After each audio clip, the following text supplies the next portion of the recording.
aming pagkakaibigan ng isang araw ay ako po'y taga-Butuana ay tumawag siya sa akin.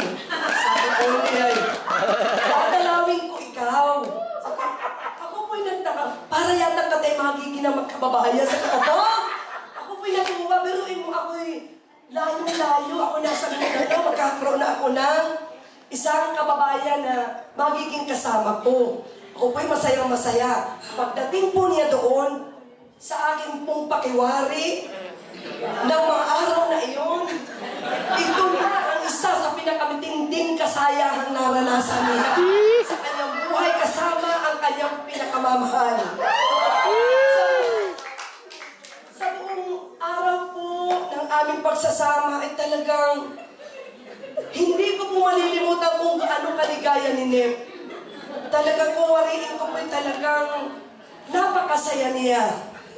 So, ako'y saksi Nep kung gaano kakasaya, kaya ako'y maligayang-maligaya rin. Subalit, ako rin po ay naging saksi sa isang mapait na parte ng kanyang buhay din po sa biglaang pagkawala na lang po ng kanyang minamahal. Kaya, alam mo Nep, noong araw na iyon na tayo magkakasama, ako naman po'y nakakaintindi na ng Bisaya, ang mga katagang binitawan mo na, nga nung gibiyaan ko nimo.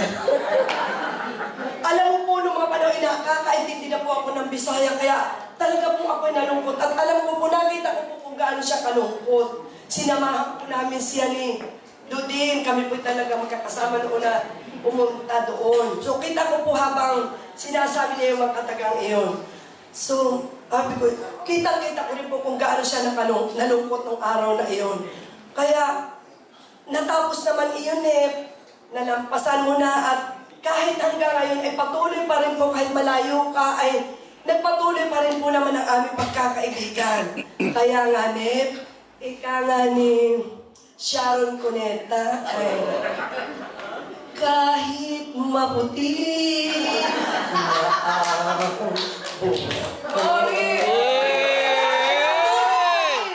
patuloy pa rin po ang aming pagkakaibigan at tuloy ang ating pagmamaritisan na masasaya at nang hindi tayo agad maulian. Kaya hindi maging maulianin ka agad. Muli, Nep, maligayang kaarawan.